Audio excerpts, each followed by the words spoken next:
जय हिंद मेरे प्यारे दोस्तों, मैं शुभम आप सबका स्वागत करता हूं CSE 2012 के वीडियो डिस्कशन में। तो यहाँ पे हम क्वेश्चन नंबर 41 से अभी स्टार्ट करेंगे। The government of India encourage the cultivation of sea buckthorn.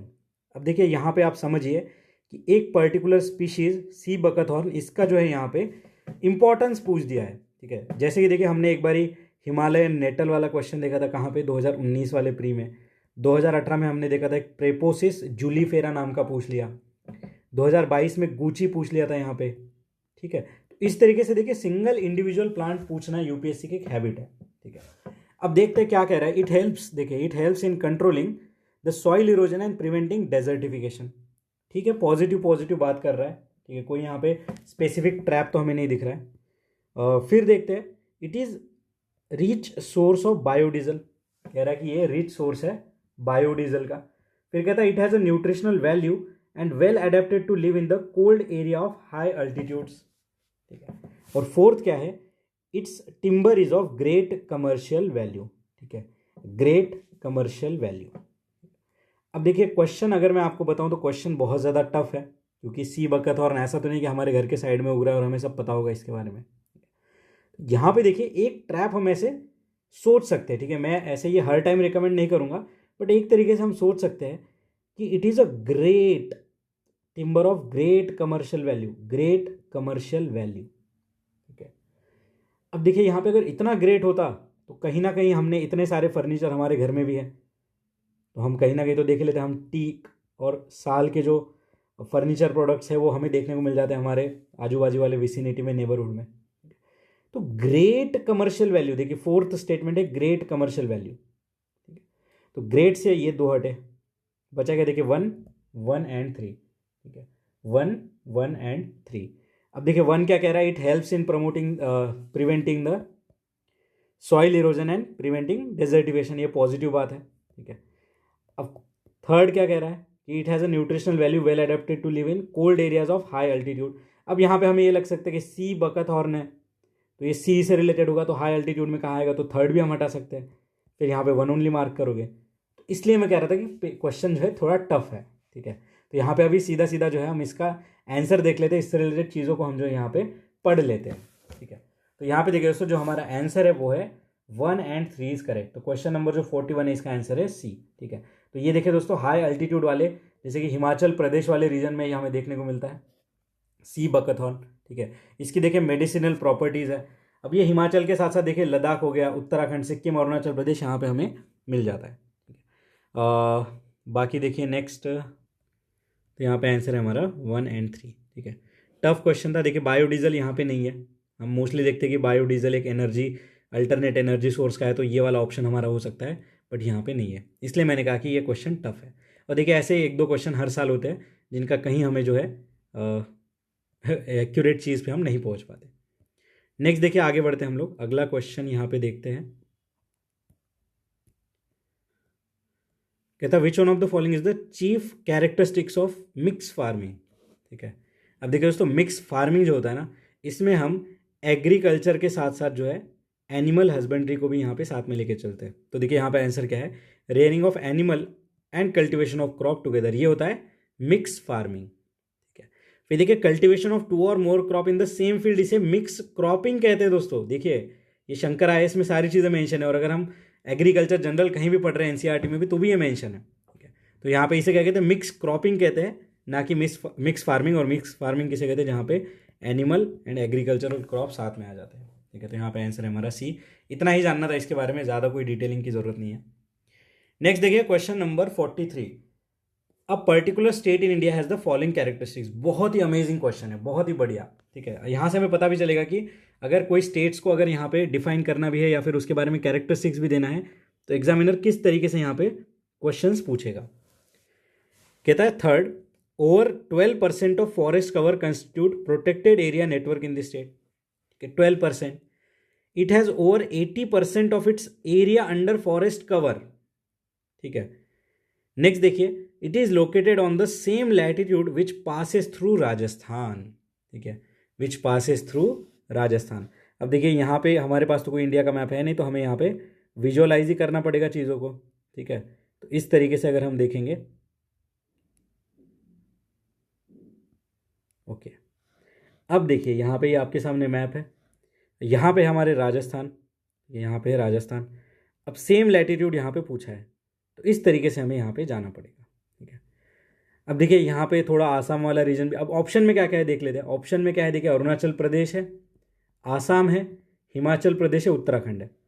Himachal Pradesh and Uttarakhand पहले ही हट गए, क्यों? क्योंकि ये तो इसमें बैठा ही नहीं। अब सारा डाउट हमें हो सकता है अरुणाचल प्रदेश एंड आसाम में, ठीक है, अरुणाचल प्रदेश एंड आसाम में।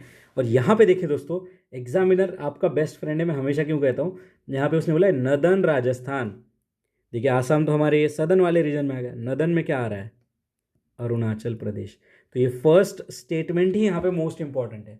बाकी देखिए 80% of area under forest cover, ये हमें लग सकता है कि यार ये तो आसाम अरुणाचल प्रदेश दोनों में से कहीं पे भी हो सकता है, ठीक है। तो यहाँ पे देखिए दोस्तों, फर्स्ट स्टेटमेंट ही अगर हम अच्छे से देखते हैं तो नदन राजस्थान से हमारा अरुणाचल लिंक हो जाता, और यहाँ पे हमारा आंसर क्या है दोस्तों, हमारा आंसर है यहाँ पे अरुणाचल प्रदेश, ठीक है।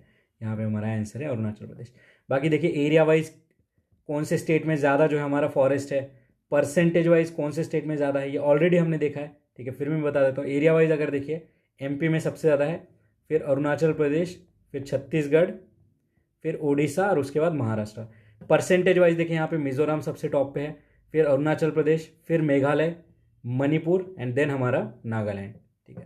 तो इतना जो है आप यहाँ पे याद रखेंगे, इतना जो है आप यहाँ पे याद रखेंगे। और देखिए किस तरीके से क्वेश्चंस यहाँ पे पूछे जा रहे हैं, ठीक है, किस तरीके से यहाँ पे क्वेश्चंस पूछे जा रहे हैं, ये बहुत इंपॉर्टेंट है हमारे लिए, ठीक है। नेक्स्ट देखिए अभी ये जो यहाँ पे देखिए किस तरीके से पूछा कि राजस्थान के सेम लैटिट्यूड पे और कौन से स्टेट है। तो यहाँ पे अगर हम देखेंगे ना दोस्तों, तो यहाँ पे हमारा जो है आसाम भी आ जाता है इसमें, ठीक है, सिक्किम भी आ जाता है, बट ऑप्शन में सिक्किम था नहीं। यहाँ पे यूपी भी आ जाता है, तो ये सारे स्टेट भी थोड़ा हम याद रख लेंगे। नेक्स्ट आगे बढ़ते, अगला क्वेश्चन है हमारा क्वेश्चन नंबर 44। कहता है which one of the above is use as a pulse fodder and green manure, pulse fodder and green manure, ठीक है। क्वेश्चन नंबर है 44, ठीक है, क्वेश्चन नंबर है हमारा 44।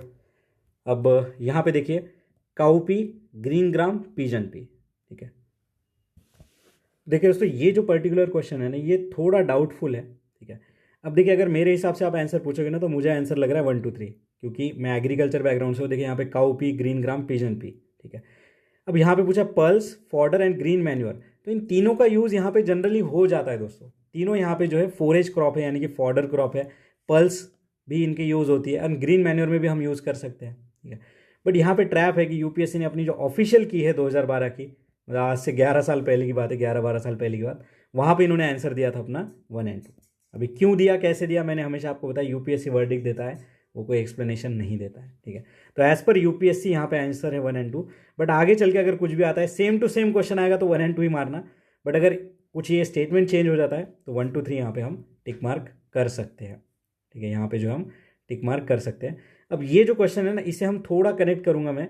2020 में हमने एक पल्स प्रोडक्शन वाला क्वेश्चन देखा था, वहाँ पे उन्होंने कहा था कि ब्लैक ग्राम जो है वो कितने तो भी परसेंटेज यहाँ पे प्रोड्यूस करता है, मोर देन 60% या 80%, इस तरीके से कुछ यहाँ पे स्टेटमेंट्स बनाए गए थे, ठीक है। तो आप यहाँ पे अगर आपको याद आ गया वो क्वेश्चन, तो देखिए cow P, green manure, pigeon P, green gram and pigeon P, ठीक है।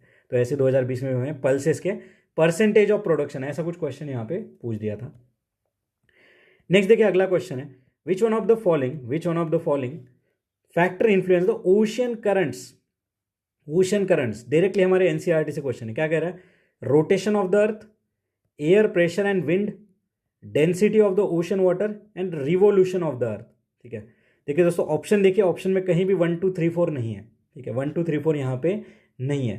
देखिए दोस्तों यहाँ पे जो हमारा आंसर है वो है 1 2 3। ये जो रिवोल्यूशन ऑफ द अर्थ है, ठीक है, revolution of earth around sun, ये यहाँ पे ओशन करंट को गाइड नहीं करता है। बाकी देखिए रोटेशन, ठीक है, इससे देखिए ट्रेड विंड, ईस्टर्लीज, वेस्टर्ली, इन सारी चीज़ों से रिलेटेड भी यहाँ पे चेंजेस होता है, ठीक है। फिर देखिए यहाँ पे एयर प्रेशर एंड विंड, ये तो ऑब्वियसली यहाँ पे जो है इन्फ्लुएंस करते हैं। अब देखिए यहाँ पे इन्फ्लुएंस बोला है, इन्फ्लुएंस, ऐसा नहीं कि इतना इन्फ्लुएंस करेगा, कम करेगा, ज़्यादा करेगा, ठीक है। फिर देखिए density of ocean water same. अब इसके साथ साथ देखिए एनसीईआरटी में और चीज़ें लिखी हुई, जैसे इंसोलेशन, जो सन से जो एनर्जी आ रही है जिससे जो हीट हो रही है, ग्रेविटी, ठीक है। उसके बाद देखिए यहाँ पे कोरियलिस फोर्स भी यहाँ पे जो है मैटर करता है, टेम्परेचर डिफरेंस एंड सैलिनिटी, ठीक है। तो ये कुछ और एक्स्ट्रा पॉइंट्स है, जो कि हमारे ओशन करंट को इन्फ्लुएंस करते हैं, ठीक है, जो कि हमारे ओशन करंट्स को इन्फ्लुएंस करते हैं। नेक्स्ट देखिए अगला क्वेश्चन हम देखते हैं। अगला क्वेश्चन है हमारा with reference to wetlands of India, ठीक है, वेटलैंड से रिलेटेड है। यहाँ पे दो स्टेटमेंट है, पढ़ते हैं। In India the total geographical area of coastal wetland is larger than the inland wetlands, ठीक है। फिर क्या कह रहा है, the country's total geographical area under category of wetlands recorded more in Gujarat as compare to other states. तो यहाँ पे देखिए दोस्तों, ये जो फर्स्ट स्टेटमेंट है हमारा ये करेक्ट है, ठीक है। गुजरात में देखिए दोस्तों, यहाँ पे कंपेयर टू अदर स्टेट यहाँ पे जो है ज़्यादा वेटलैंड्स है। तो टोटल एरिया जो है गुजरात का, उसका अराउंड 17%, देखिए अराउंड कह रहा हूँ मैं, 17% जो है वो वेटलैंड्स में, ठीक है। और पूरे कंट्री से अगर कंपेयर किया जाए तो गुजरात में अराउंड 24% ऑफ अदर स्टेट, मतलब पूरा कंट्री का 24% जो वेटलैंड है ना, वो हमारे गुजरात के पास है। तो total wetland area in the state is 23% के आसपास जो है वो गुजरात के पास है, ठीक है, 23 to 24%। क्या परसेंटेज याद रखने, नहीं, अभी आगे क्या याद रखें, यहाँ गुजरात में सबसे ज़्यादा बस बात कर रहा हूँ, ठीक है। फिर देखिए यहाँ पे coastal wetland larger than that of the inland wetlands, ये गलत है दोस्तों, बहुत फैक्चुअल क्वेश्चन है। यहाँ पे देखिए दोस्तों, जो एरिया की बात हो रही है, ठीक है, यहाँ पे जो एरिया की बात हो रही है, तो आप यहाँ पे लिख लीजिए, जो इनलैंड वाले जो है हमारे वेटलैंड्स वो 69% है, ठीक है। जो कोस्टल वाले हैं वो है अराउंड 27%, और जो बाकी स्मॉलर वेटलैंड्स है, ठीक है, अदर वेटलैंड्स, वो अराउंड 4% के करीब है। तो याद रखिए 69% जो हमारे इनलैंड वाले हैं, और मतलब अराउंड 70%, ऐसा नहीं कि 90% इनलैंड वेटलैंड है, अराउंड 70%, ठीक है। बाकी ये परसेंटेज याद रखेंगे, इंपॉर्टेंट है। तो यहाँ पे आंसर आ गया हमारा 1 ओनली, यहाँ पे आंसर आ गया 1 ओनली। नेक्स्ट क्या कह रहा है दोस्तों, अगला क्वेश्चन है कि विच one of the above is predominantly rainfed crop, ठीक है। रेनफेड क्रॉप कौन सा है, ऐसा ये पूछ रहा है क्वेश्चन नंबर 47 में। Groundnut, sesamum, pearl millet.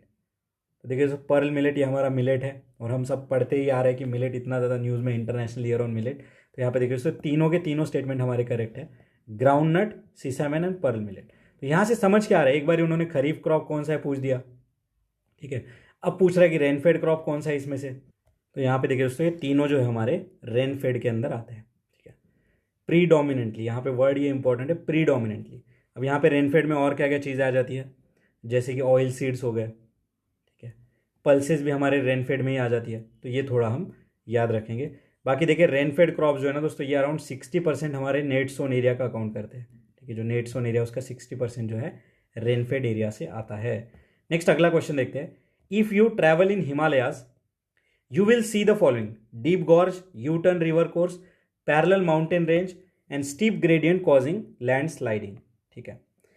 अब पूरा हिमालय देखिए, हिमालयाज बोला है, मतलब हमारे जम्मू कश्मीर से लेके यहाँ पे अरुणाचल प्रदेश, नागालैंड, मणिपुर तक चले जाओगे तो कहीं ना कहीं डीप गॉर्जेस तो देखने को मिलेंगे ही, यू टर्न रिवर कोर्स मिलेगा ही, पैरेलल माउंटेन रेंज मिलेगा ही, ठीक है। अब 3 तो मिलेंगे, चलो देखते हैं 1 2 3 कहाँ है, आंसर आ गया डी। तो समझ पा रहे, ये ऐसा क्वेश्चन है जहां पे हम पढ़ नहीं सकते इसके बारे में, हिमालय में हमें क्या क्या देखने को मिलेगा। अल्दो ये क्वेश्चन हमारे एनसीईआरटी में कवर्ड है, ठीक है, क्वेश्चन नंबर 48 हमारे एनसीईआरटी में कवर्ड है। बट देखिए स्टीप ग्रेडियंट कॉजिंग लैंडस्लाइडिंग, तो ये चारों चीज़ें जो है यहाँ पे हमारे हिमालयस में हमें देखने को मिलती है। नेक्स्ट देखिए अगला क्वेश्चन हम देखते हैं, ठीक है। नेक्स्ट 3 स्टेटमेंट है। Normally the temperature decreases with increase in the height, क्या कह रहा है, अगर हम ऊपर जाते हैं तो टेम्परेचर यहाँ पे जो है कम होता है जैसे जैसे हाइट यहाँ पे बढ़ती है, ठीक है। क्यों, ऐसा क्यों होता है, बिकॉज, ठीक है, ऐसा क्यों होता है यहाँ पे पूछा है। फर्स्ट स्टेटमेंट क्या कह रहा है, third, the air is less dense in the upper atmosphere, air is less dense in the upper atmosphere, there is more moisture in the upper atmosphere and the atmosphere can be heated upwards only from the earth surface. तो देखिए दोस्तों ये जो question है directly हमारे NCERT से भी हम इसे रिलेट कर सकते हैं। अब यहाँ पे ट्रैप क्या हो सकता है, आप ये सोचोगे कि ओनली वर्ड देख के आप यहाँ पे 1 हटा दोगे और आंसर 2 और 3 टिक करोगे, जो कि यहाँ पे गलत हो जाएगा दोस्तों, ठीक है। मेरा बस ये काम नहीं कि आपको ओनली वर्ड दिखा कि गलत है बोल के आंसर, नहीं, यहाँ पे गलत हो जाएगा। क्योंकि यहाँ पे देखिए कि नॉर्मली, देखिए यहाँ पे वर्ड क्या है, नॉर्मली टेम्परेचर डिक्रीज होता है विथ इंक्रीजिंग हाइट, ठीक है। अब टेम्परेचर डिक्रीज होता है, इसी के साथ साथ देखिए यहाँ पे जो प्रेशर होता है, जैसे हम हाइट पे जाते हैं तो यहाँ पे प्रेशर भी डिक्रीज होता है, प्रेशर डिक्रीज होता है, जो एयर मॉलिक्यूल है वो क्या होता है, ये लिख लीजिए, एयर मॉलिक्यूल क्या होते हैं यहाँ पे स्प्रेड हो जाते हैं, एक्सपांड हो जाते हैं। अब जब एयर मॉलिक्यूल यहाँ पे एक्सपांड हो जाते हैं तो टेम्परेचर हमारा जो है डिक्रीज होता है। तो ये पूरा फंडा यहाँ पे चलता है जब हम हाइट पे जाते हैं, ठीक है। अब देखिए first statement, the temperature can be heated upwards only from the earth surface, ये स्टेटमेंट यहाँ पे करेक्ट है, ठीक है, क्योंकि जो इनकमिंग सोलर रेडिएशन है वो जब यहाँ पे रिफ्लेक्ट बैक हो रही है उसी वजह से, ठीक है, अर्थ सर्फेस से जब रिफ्लेक्ट हो रही है तो एटमॉस्फेयर हीट हो रहा है, तो ये सही है, ठीक है। फिर देखिए there is more moisture in the upper atmosphere, ये गलत है दोस्तों। जैसे जैसे हाइट बढ़ती है यहाँ पे जो है एयर मॉइस्चर यहाँ पे कम होता है, देखिए मोर नहीं है, यहाँ पे लेस होना चाहिए था, सेकंड गलत हो गया, ठीक है। And the air is less dense in the upper atmosphere, ये अभी हमने देखा, मैंने अभी आपको बताया। तो यहाँ पे जो आंसर आएगा दोस्तों वो है हमारा 1 and 3 इज करेक्ट, ठीक है। यहाँ पे आंसर क्या आएगा हमारा 1 and 3 इज करेक्ट, ठीक है, सी इज द करेक्ट आंसर, ठीक है। नेक्स्ट देखिए आगे बढ़ते हैं, अगला क्वेश्चन हम देखते हैं। आई होप ये कंसेप्ट आपको समझ आ चुका होगा और ये स्टेटमेंट जो है यहाँ पे याद रख लीजिएगा, रट लीजिएगा। क्यों? क्योंकि मोर मॉइस्चर नहीं होता, लेस मॉइस्चर होता है, ओनली फ्रॉम अर्थ सरफेस, सही बात है, एंड लेस डेंस होता है। तो यहाँ पे आगे चल के बोल देगा कि मोर डेंस, तो ये भी गलत हो जाएगा, लेकिन लेस डेंस अभी ये सही है, ठीक है। नेक्स्ट देखिए acidification of oceans is increasing, देखिए ओशन एसिडिफिकेशन शंकर आईएएस में हम पढ़ते हैं या फिर आपने कोई भी एनवायरमेंट की किताब पढ़ी तो वहां पे देखा होगा, ठीक है। कहता है why it is the phenomena a cause of concern, अब ये कॉज ऑफ कंसर्न क्यों है ऐसा बोल रहा है, देखते हैं। अभी 4 स्टेटमेंट है यहाँ पे, फोर्थ से पढ़ते हैं। The cloud seedings and formation of cloud will be adversely affected, कि ओशन एसिडिफिकेशन से कह रहा है कि क्लाउड सीडिंग ये सारी चीजें जो है यहाँ पे अफेक्ट हो जाएगी, ठीक है। नेक्स्ट देखिए the survival of some animals that have phytoplanktic larvae will be adversely affected, देखिए सम एनिमल मतलब मेरा यहाँ पे तो फिक्स हो गया कि थर्ड तो मेरे आंसर में आना ही चाहिए, ठीक है। फिर देखिए the growth and survival of coral reef will be adversely affected, coral reefs, first क्या कह रहा है, the growth and survival of calcareous phytoplanktons will be adversely affected. अब यहाँ पे समझिए, देखिए फाइटोप्लैंक्टॉन, फाइटोप्लैंक्टॉन, ठीक है, coral reef adversely affect, adversely affect, ठीक है। तो देखिए दोस्तों यहाँ पे क्वेश्चन टफ कैटेगरी का मैं कहूँगा, क्योंकि यहाँ पे all of the above mark करके हमारा सही नहीं आएगा, ठीक है। जो यूपीएससी की ऑफिशियल की है उस हिसाब से फोर्थ स्टेटमेंट यहाँ पे गलत है दोस्तों, कि cloud seeding and formation of cloud will be adversely affected, ये यहाँ पे गलत है, ठीक है। बाकी देखिए survival of some animal that have phytoplanktic larvae, correct, ठीक है। कोरल रीफ्स यहाँ पे इंपैक्ट होंगे, सही बात है, क्योंकि ओशन एसिडिफिकेशन होगा तो यहाँ पे कोरल ब्लीचिंग हमें देखने को मिलेगी, ठीक है। नेक्स्ट देखिए ओशन वार्मिंग से भी कोरल ब्लीचिंग हमारी होती है। And growth and survival of calcareous phytoplankton will adversely affected, तो यहाँ पे आंसर है दोस्तों 1, 2, 3, ठीक है। फोर्थ यहाँ पे गलत है, ठीक है, जो ये क्लाउड सीडिंग वाली बात है ना, और formation of cloud adversely affected, नहीं, ये यहाँ पे नहीं होगा, ठीक है। तो क्वेश्चन नंबर 50 जो है इसका आंसर क्या है हमारा 1, 2, 3 इज द करेक्ट आंसर, ठीक है, 1, 2, 3 इज द करेक्ट आंसर। इतना ही जानना था। देखिए अब देखिए कुछ क्वेश्चंस है जो कि बहुत ज़्यादा अनप्रेडिक्टेबल, बहुत ज़्यादा टफ लेवल पे। अब देखिए ऐसा ही क्वेश्चन देखिए आगे है, आगे हमारा question number 51, first, second, third, fourth, पूरा पेज ही भर दिया है, ठीक है, पूरा पेज ही भर दिया है। अब देखते हैं यहाँ पे क्या कहना चाह रहा है। In India other than ensuring the public funds are used effectively and intended purpose, what is the importance of CAG? CAG का क्या इंपॉर्टेंस है ऐसे पूछ रहा है ये। अब CAG कौन से आर्टिकल में आता है? आर्टिकल 148, आप सबको पता है, ठीक है। अब देखिए ऐसे क्वेश्चन में हमेशा मैं कहता हूँ डी से पढ़ना स्टार्ट करिए। While dealing with audit and accounting of the government companies, CAG has certain judicial power for prosecuting to those who violate the law. अब देखिए CAG आपने इतना अच्छे से पढ़ा होगा पूरे पॉलिटी वाली किताब में, कहीं पे भी आपने देखा कि while dealing with audit and accounting of the government company, CAG has a certain judicial power. कौन से जुडिशियल पावर आ गए इनके पास, और ये प्रोसिक्यूट भी कर सकते हैं। तो जुडिशरी किस लिए बनी हुई है हमारी, समझिए इस चीज़ को। ये एकदम एब्सर्ड बात कह रहा है। और यहाँ पे अगर आपने लक्ष्मीकांत पॉलिटी अच्छे से पढ़ी है तो अपने नॉलेज के ऊपर हमें भरोसा रखना पड़ेगा और इसे हटाना पड़ेगा, ठीक है। और जैसे ही इसे हटा देंगे 2 ऑप्शन हमारे उड़ जाएंगे, ठीक है। 4, मैं हमेशा कहता हूँ 4 से पढ़िए, बचा के 2, 2 and 3, मतलब फर्स्ट हमें पढ़ने की ज़रूरत ही नहीं है और सेकंड भी पढ़ने की ज़रूरत नहीं है। तो ये टाइम बचाने की योजना है, मैं आपको बता रहा हूँ, ठीक है। अब फर्स्ट पढ़ने की ज़रूरत नहीं है और सेकंड हमारा हर हालत में सही है। अब बचा थर्ड, अब सबसे पहले थर्ड पढ़ते हैं। क्या कह रहा है? Information from CAG report can be use by investigating agency to press charges against those who have violated the law while managing the public finance, यहाँ पे क्या कह रहा है कि कैन बी यूज। अब यहाँ पे देखिए 2012 का एक क्वेश्चन है, और आपको देखिए एक कॉमनवेल्थ स्कैम याद होगा, 2G स्पेक्ट्रम स्कैम याद होगा, जिसमें CAG ने अपना बहुत ही क्रूशियल रोल प्ले किया था इन ऑडिटिंग एंड अकाउंटिंग। तो ये जो CAG की रिपोर्ट्स थी उन्हें यूज़ किया गया था फॉर इन्वेस्टिगेटिंग द चार्जेस। तो कैन बी यूज, यहाँ पे ये नहीं बोला कि CAG ने खुद से सारा इन्वेस्टिगेशन करके यहाँ पे प्रोसिक्यूशन भी दे दिया, जुडिशरी का कोई रोल ही नहीं था, ऐसा नहीं कहा। Can be use. अब देखिए 1 हमारा वैसे हट गया, 4 हमने हटा दिया, 2 हमें पढ़ने की ज़रूरत नहीं है, 3rd हमें सही लग रहा है, तो सीधा आंसर क्या आ गया 2 एंड 3। तो ये जो बड़े क्वेश्चन होते हैं ना, इसमें हमें टाइम बचाने की ये निंजा टेक्निक है जो मैं आपको बता रहा हूँ। चारों के चारों स्टेटमेंट पढ़ते बैठने की ज़रूरत नहीं है। फिर भी एक उड़ती हुई नज़र हम यहाँ पे डाल देंगे कि CAG एक्सरसाइजेज एक्सटेकर control on behalf of parliament when the president of India declare national emergency. ऐसा तो कहीं पढ़ा ही नहीं कि CAG का रोल आ जाएगा नेशनल इमरजेंसी में ना, ये तो कोई बात ही नहीं है। यहाँ पे फाइनेंशियल इमरजेंसी में भी ऐसा कुछ नहीं है।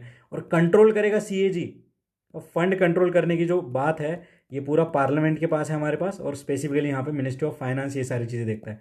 ना फाइनेंस कमीशन के पास वो पावर है फंड कंट्रोल की, ना यहाँ पे CAG के पास है पावर, ना किसी पार्लियामेंट्री कमेटी के पास ये पावर है।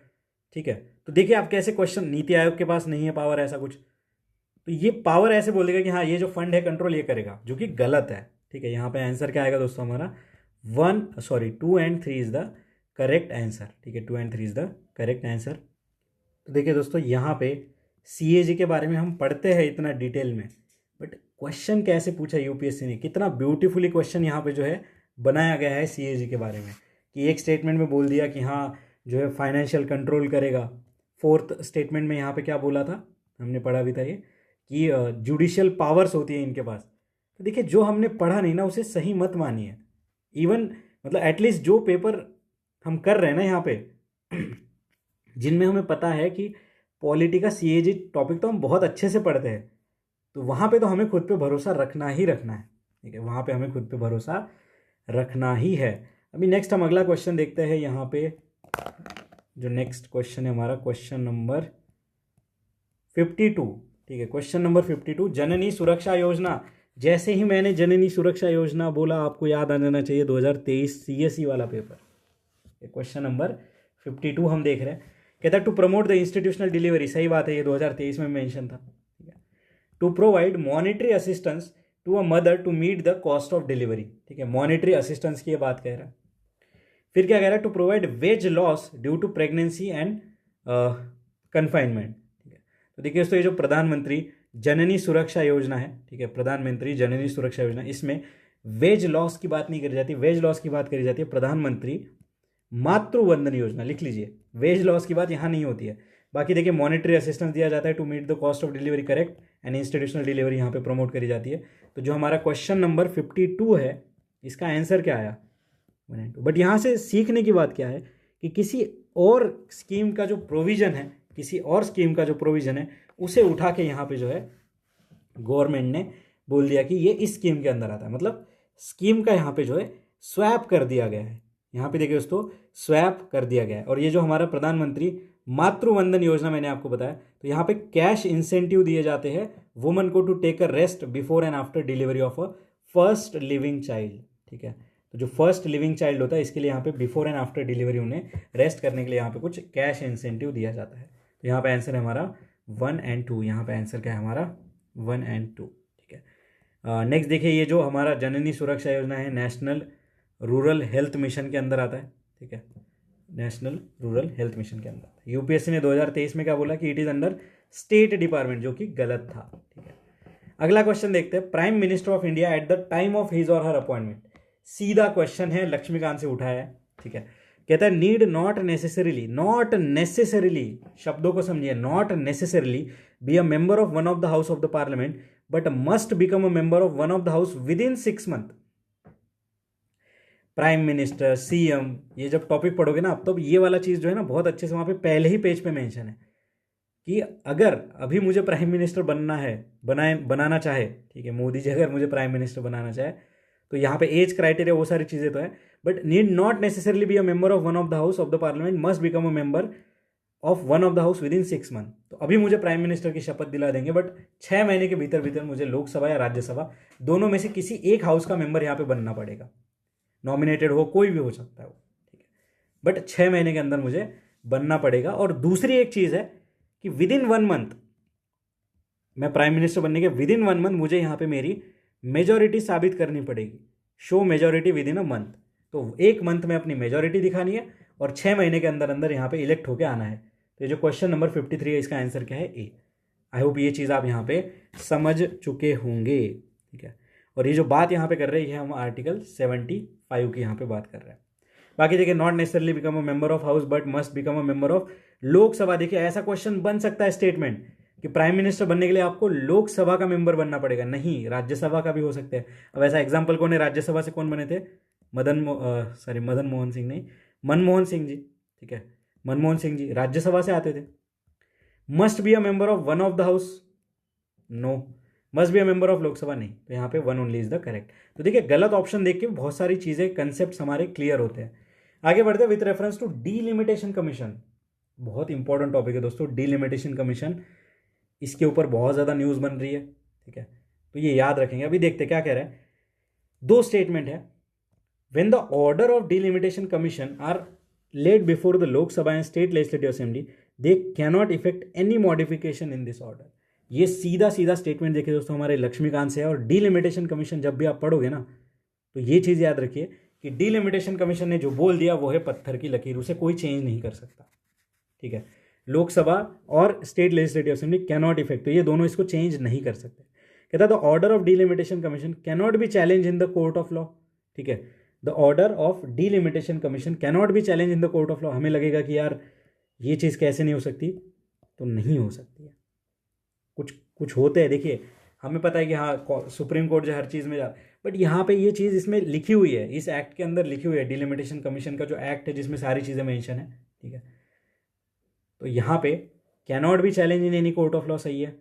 और लोकसभा और या फिर जो स्टेट लेजिस्लेटिव असेंबली इस पर कुछ नहीं कर सकती, ये भी सही है। दोनों के दोनों स्टेटमेंट यहाँ पे एकदम करेक्ट है। याद रखिएगा, ट्रैप में मत फंसिएगा। सीधा सिंपल नॉलेज बेस्ड क्वेश्चन है। डीलिमिटेशन कमीशन हम पढ़ते भी है लक्ष्मीकांत में, ठीक है। अब देखिए दोस्तों यहाँ पे, तो यहाँ पे देखिए दोस्तों और कुछ जो इम्पोर्टेंट इन्फॉर्मेशन है वो हम यहाँ पे देखते हैं। अब ये जो पावर है ना डीलिमिटेशन कमीशन की, अब डीलिमिटेशन कमीशन क्या करता है, जो टेरिटोरियल जो चेंजेस है, रीएडजस्टमेंट होता है, ठीक है, कि ये जो कॉन्स्टिट्यूएंसी इतनी बड़ी होगी, इतने लोग आएंगे, ये सारी चीज़ें जो है डीलिमिटेशन कमीशन करता है। आर्टिकल 82 के अंदर ये चीज़ें लिखी हुई है, ठीक है। आर्टिकल 82 जो है हमारे कॉन्स्टिट्यूशन का, जिसमें रीएडजस्टमेंट आफ्टर ईच सेंसस, ठीक है। हर सेंसस के बाद तो नहीं हुआ है, बट जो टेरिटोरियल कॉन्स्टिट्यूएंसी को रीएडजस्टमेंट की बात करती है, ये चीज़ें आर्टिकल 82 में मेंशन है। और इस हिसाब से यहाँ पे जो है डिलिमिटेशन कमीशन बनाया जाता है, किसके द्वारा? पार्लियामेंट बाय लॉ, ठीक है। पार्लियामेंट में by law determine such a readjustment और प्रेसिडेंट ऑफ इंडिया, ठीक है। पार्लियामेंट में by law determine such a readjustment under article 82, but president appoints, जैसे फाइनेंस कमीशन को प्रेसिडेंट अपॉइंट करते हैं, वैसे ही डिलिमिटेशन कमीशन को अपॉइंट कौन करते हैं? तो प्रेसिडेंट ऑफ इंडिया, ठीक है। और पावर कहाँ से आ रही है? Article 82, parliament by law determine the readjustment of the constituency. अब देखिए ऐसे 4 बारी हमारा जो है डिलिमिटेशन कमीशन यहाँ पे पहले बन चुका है। कब कब बना है? देखिए 1952 में, ठीक है। फिर देखिए 1962 में, उसके बाद देखिए 1972 में डिलिमिटेशन एक्ट के अंदर मैं बता रहा हूँ, और 2002 में, ठीक है। 4 बार अभी तक ये बन चुका है, ठीक है। एवरी सेंसस के बाद लिखा हुआ है, बट ऐसा हुआ नहीं है। क्यों नहीं हुआ है उसके पीछे हमें नहीं जाना है। यहाँ पे आंसर है हमारा 1 and 2 both are correct. Next आगे देखते हैं। The employ of which one of the above can have social security coverage under employ state insurance scheme. तो यहाँ पे देखिए दोस्तों, ये जो एम्प्लॉय स्टेट इंश्योरेंस स्कीम है, इसमें देखिए स्टेट्स ने भी कुछ मॉडिफिकेशन करे हैं, ठीक है। सेंटर के भी गाइडलाइंस है। तो यहाँ पे 20 या उससे ज़्यादा लोग जहाँ पे भी काम कर रहे हैं ना, वो सारे एम्प्लॉयज़ यहाँ पे कवर है। अब मुझे बताइए, प्राइवेट मेडिकल इंस्टीट्यूशन यहाँ पे बताया गया कि छोटा सा मेडिकल इंस्टीट्यूशन या बड़ा है। न्यूज़पेपर एस्टेब्लिशमेंट द हिंदू, यहाँ पे 20 से ज़्यादा लोग होंगे। मोटर ट्रांसपोर्ट अंडरटेकिंग्स कितना बड़ा है, ठीक है। होटल्स एंड रेस्टोरेंट, यार इतने, अब यहाँ पे स्पेसिफाई नहीं किया ना कि कौन सा होटल होगा, 2 स्टार, 3 स्टार, 5 स्टार, 7 स्टार, ठीक है। तो यहाँ पे देखिए दोस्तों आंसर है हमारा ऑल 4 आर करेक्ट, ठीक है। जो एम्प्लॉय स्टेट इंश्योरेंस स्कीम है, इसमें चारों आ जाते हैं। तो ऐसे क्वेश्चंस में हमें वाइडर लेवल पे सोचना है, यहाँ पे कोई भी रेस्ट्रिक्टिव थॉट हमें नहीं लाना है, ठीक है। उसके बाद नेक्स्ट देखिए, according to constitution of India it is the duty of president to cause to be laid before the parliament which one of the following. तो प्रेसिडेंट की कौन सी ड्यूटी है कि ये रिपोर्ट्स उन्हें रखनी है। तो देखिए, report of union finance commission अभी मैंने आपको बताया, report of the public account committee नहीं, ये प्रेसिडेंट ऑफ इंडिया के पास नहीं जाएगा। पब्लिक अकाउंट कमेटी सीएजी के साथ मिलकर यहाँ पे रिपोर्ट्स बनाएगी, सीएजी को मिलेगा यहाँ पे जो रिपोर्ट्स है। रिपोर्ट ऑफ द कैग सही है। उसके बाद नेक्स्ट देखो यहाँ पे, उसके बाद नेक्स्ट देखिए यहाँ पे अगला क्या है, report of the national commission for schedule caste. ठीक है, तो देखिए दोस्तों यहाँ पे सेकंड हम हटाते, जैसे सेकंड हटाया तो देखिए दो ऑप्शन यहाँ पे चले गए, बचा देखिए 1, 3, 4 एंड 1, सीधा आंसर आ गया 1, 3।